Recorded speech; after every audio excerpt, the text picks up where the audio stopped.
The movie opens in Ireland in 1892. A young man named Joseph Donnelly worked the land with passion, dreaming of owning it someday. But the land wasn't his. It belonged to wealthy landlords who ruled over poor tenant farmers. Joseph has two older brothers, Colm and Paddy. They were lazy drunkards who mocked him constantly, calling him a fool for breaking his back on land he'd never own. One day, Joseph's father Joe was caught in violence when a landlord named Bunton and his men rode through the countryside evicting families. Joe was trampled and severely injured. His friend Dante Duff carried him home, knowing his time was running out. As Joe lay dying, Joseph knelt beside him. Joe told him he was an odd boy filled with dreams that usually drowned in a glass of ale. But Joseph insisted he would own land someday. Joe smiled weakly and said that land is a man's very soul. If Joseph claimed his own land, he would smile down on him from heaven. Then Joe died afterward. While carrying the coffin, the landlord's estate manager Stephen Chase arrived with men. He announced that Joe had failed to pay rent and the family was being evicted. Joseph watched in despair as they burned his home to ashes. Consumed with rage, Joseph swore revenge against the landlord who destroyed his family.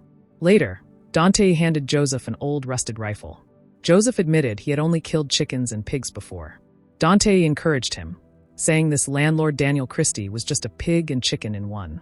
The whole village laughed, calling him Captain Moonlight, a rebel who'd get himself killed. His brothers mocked him, saying he'd shoot himself in the balls before hitting the landlord. But Joseph didn't care. He rode off alone to kill the man who ruined his family. After a long journey, Joseph entered a village pub. An older, well-dressed gentleman walked in, calling for free whiskey for everyone. The man complained about feeling oppressed, how his wife forbade him to drink, and how he craved freedom. The locals toasted him warmly, and one called him by name. Joseph's blood ran cold as this gentleman was Daniel Christie, the landlord he came for. Daniel noticed Joseph brooding in the corner and asked if it was business or love that brought him there. Joseph said it surely wasn't love. Daniel said he was a businessman too. He warned Joseph that it only brought him misery and would trade it all away for 15 minutes of freedom. Freedom is a rare thing in these parts. It is indeed. Oh, indeed. Joseph raised his glass, wishing Daniel a long and happy life. Daniel thanked him, unaware that Joseph came to kill him. That night, Daniel left drunk and stumbling. Joseph followed him. He aimed his rifle, but his horse suddenly ran, dragging him and ruining his chance to kill the landlord. Joseph trailed him to Christie's grand estate and hid in the stables overnight. The next morning, Joseph woke to someone arriving on horseback. Through a window, he saw a young woman named Shannon Christie, the landlord's daughter. She entered the stable and sensed someone was hiding there. She grabbed a pitchfork and stabbed the door, nearly hitting Joseph. He revealed himself, and she screamed for her father. Joseph panicked and tried to escape. Shannon stabbed his leg and ran away to report him to his father. Despite his injury, Joseph confronted Daniel Christie, announcing he was the farmer's son whom he pushed off their land, but Daniel has no idea what he's talking about. He aimed his rifle. Prepare to pay for your crimes. But the ancient rifle's barrel burst and exploded in his hands instead. Joseph was badly injured and collapsed. Later, they brought him inside their house. Shannon's mother, Nora, called him a low-born piece of filth. She ordered Shannon to turn away to protect her innocence, then placed a bowl over Joseph's crotch. Shannon asked why she bothered dressing his wounds if he was worthless. Nora replied they'd restore him to health so he could hear his neck crack from the hangman's noose. When Nora left, Shannon was left alone in the room with Joseph. Curious, Shannon lifted the bowl to peek at him, and is sufficiently intrigued by what she saw that she lifted it a second time. Suddenly Joseph woke. Shannon panicked and told him he was dreaming to hide the fact that she was looking. Joseph grabbed her, saying he wanted his land, then immediately fell back asleep. Shannon quickly placed the bowl back in place before her mother returned. Later, Nora's friends arrived. They asked if Shannon had seen the murderous insurgent. Shannon said she'd only peeked. Stephen Chase arrived, and the ladies remarked how lucky Shannon was. They asked Shannon to play piano. She refused at first, but eventually agreed. Meanwhile, Joseph broke free from his room and spotted Stephen Chase. While limping downstairs, he caught everyone's attention. The ladies panicked, and he fell down the stairs. Stephen approached and warned him to be careful, as his life was worth very little to him. You're the bastard that burned my father's house. Joseph dragged the mat where Stephen stood on, making him fall on the floor. Joseph spat on his face. Another man struck Joseph's injured leg with a rifle, knocking him down. Enraged, Stephen challenged him to a pistol duel at dawn. That evening, Shannon sneaked into the room where Joseph was being held. She told him she was running away to America, a modern place where people were free. She said that she was a modern woman and didn't want to be trapped and end up like her mother's stuffy old friends. She showed him a newspaper advertisement offering free land in Oklahoma Territory to anyone willing to claim it. Joseph couldn't read, so Shannon read it to him. 160 acres of land, free for the taking. Joseph's eyes widened as this was the miracle his father spoke of. Shannon made him an offer. She'd help him escape if he traveled with her as her servant. Joseph was furious at the insult. However, Shannon reminded him of his duel in the morning. If he stayed, he'd die in 5 hours. The next morning, as the duel began, Daniel Christie told Joseph he felt sorry for his pain and understood why he wanted to murder him. As they prepared to face each other in the fog, Shannon appeared on horseback. She told Joseph to get on. He hesitated at first, but decided to climb on. They galloped away together, leaving Stephen and her parents shocked. Joseph and Shannon boarded a ship to America. Shannon pretended Joseph was her servant. She was condescending and rude, treating Joseph like he was beneath her. They met a man named McGuire who told them about the Oklahoma land rush and how to prepare for it. Shannon planned to sell her mother's silver spoons to fund their journey. When they arrived in Boston, Shannon and Joseph said goodbye and began to go their separate ways.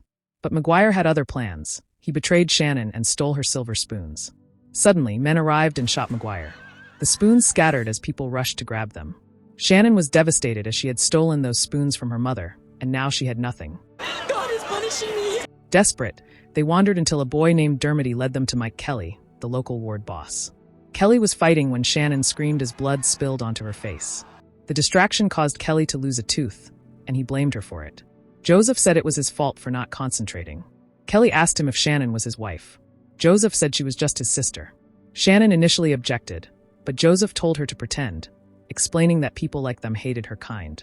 While Kelly talked with Joseph about their citizenship and work, men began harassing Shannon. Joseph asked them to stop and leave her alone. He told them that he had no desire to fight them, but they laughed at him, not knowing Joseph's thoughts were quite the opposite.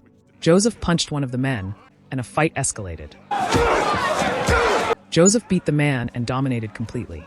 Everyone was amazed at him. Even the ladies began eyeing him with interest. Kelly saw potential in Joseph and offered them lodging at a boarding house run by a woman named Molly Kay. Only one room was available, so Shannon and Joseph were forced to share it. Meanwhile, Daniel revealed to Nora that Shannon was in America through the letters she had written to him. Suddenly, a mob attacked their house to avenge themselves against the landlord. Stephen helped them escape, grabbing Shannon's portrait. By morning, their house lay in ruins and reduced to ashes. Daniel told Stephen that Shannon was in Boston, and they decided to follow her. In America, Joseph found work at a chicken factory and Shannon worked there too. The work was brutal and the pay was terrible. Shannon hated it. She argued with the foreman and lost days of wages for her defiance. Get your filthy hands off me, you ugly animal! At their place, Shannon washed her clothes, but she didn't let her hands get wet, taking her too long. Joseph noticed it and began demonstrating how to do it quickly by plunging and scrubbing with his hands until the clothes were clean. One night, Joseph went to Kelly's club. An undefeated fighter looked for challengers. Joseph stepped forward and dominated him completely. Kelly introduced Joseph to Mr. Burke, a city council member. Burke asked if he'd fight in Italian. Joseph said he'd fight anyone in front of him. Afterward, Dermody called Joseph for the next match, and Burke placed his bet on him. Joseph won the fight and earned more money. Later, a woman named Grace brought Joseph home wounded from prize fighting. Shannon grew jealous when Grace admired Joseph. Shannon told Grace that Joseph was extremely moody and dull, but Grace disagreed. Afterward, Joseph told Shannon to look inside his boot. Shannon was amazed as Joseph's earnings were more than she made in a month, plucking chickens. Joseph said he would have enough money for his horse before winter to make the journey to Oklahoma. Joseph continued prize fighting and became a celebrated fighter. He bought new clothes and hats. Shannon watched him change and be admired by other women. One day, Shannon confronted him. She accused him of becoming a fool, a puppet for Kelly and his friends. She said Kelly's friends were using him for money and nothing more. Joseph was furious and dunked Shannon in a bathtub, demanding she admit she liked his hat, but Shannon refused. You're not wearing a hat! They fought bitterly and Shannon stormed off. You make money as fast as you can! Desperate to prove herself, Shannon went to Kelly's club and danced for men.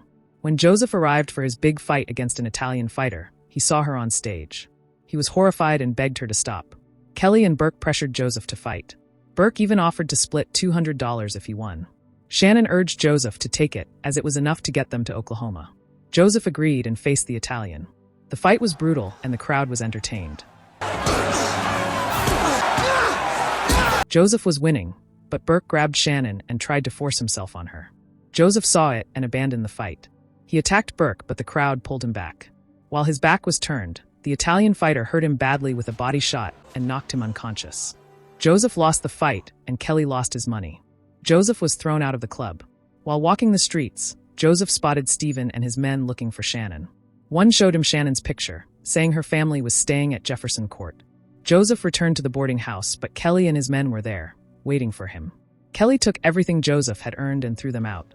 Joseph and Shannon was left with nothing. For days they wandered Boston in freezing cold, begging for work, but no one would hire an Irish. They were starving and desperate. One night, they broke into a house they thought was abandoned. Inside they found a Christmas tree and some food. They sat together on a table. Joseph asked Shannon to pretend the house was theirs, that they were husband and wife on their own land. Shannon described her dream land, a green pasture with tall grass and a stream running through it. Joseph also described his. A land with rich dark soil with no rocks, perfect for planting. Their dreams complemented each other. They stopped pretending. They looked at each other and realized the truth that they were in love. They kissed, and for the first time, they admitted what they had been hiding all along. But then the house owner returned and fired a rifle at them. Shannon was hit in the shoulder. Joseph carried her through the streets, begging for help as panic set in. With no other choice, he remembered her parents' address and brought her there. The maid tried to turn him away, but luckily, Stephen was there that night.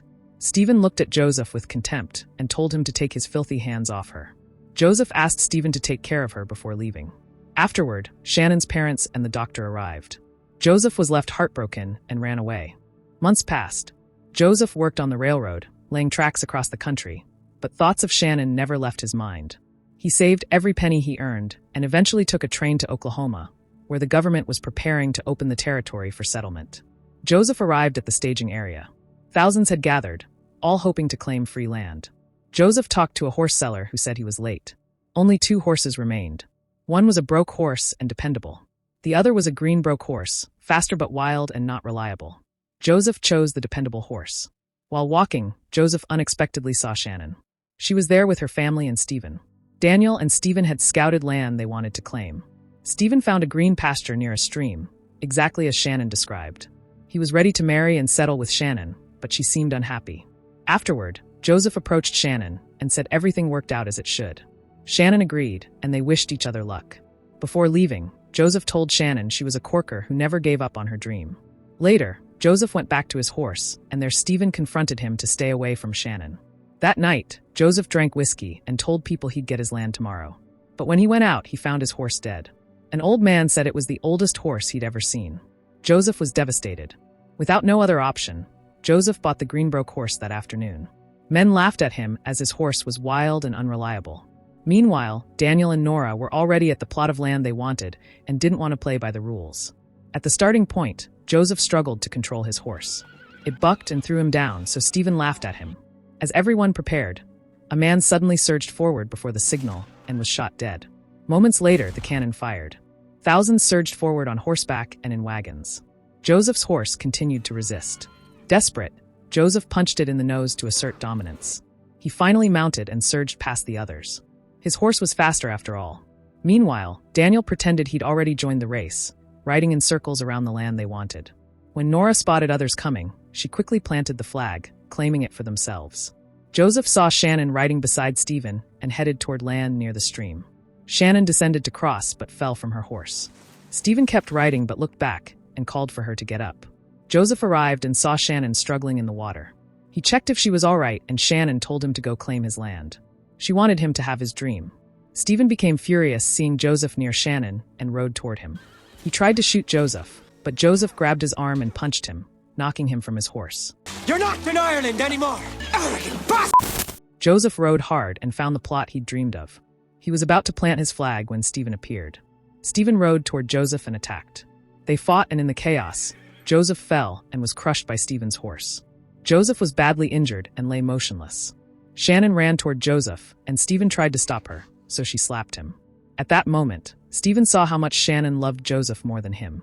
He threw down the flag and left defeated. Joseph felt he was dying, and Shannon begged him not to. Joseph confessed that all the land in the world meant nothing to him without her. Joseph closed his eyes, and Shannon began crying, confessing she'd loved him from the first time she saw him. This land was their dream together. She didn't want it without him. Suddenly, Joseph opened his eyes. He smiled weakly and said he'd often wondered about that. Shannon smiled with relief and kissed Joseph. The movie ends as Joseph and Shannon planted the flag together, finally claiming the land they'd both dreamed of. Thanks for watching. Subscribe for more, and do me a favor by leaving a like below.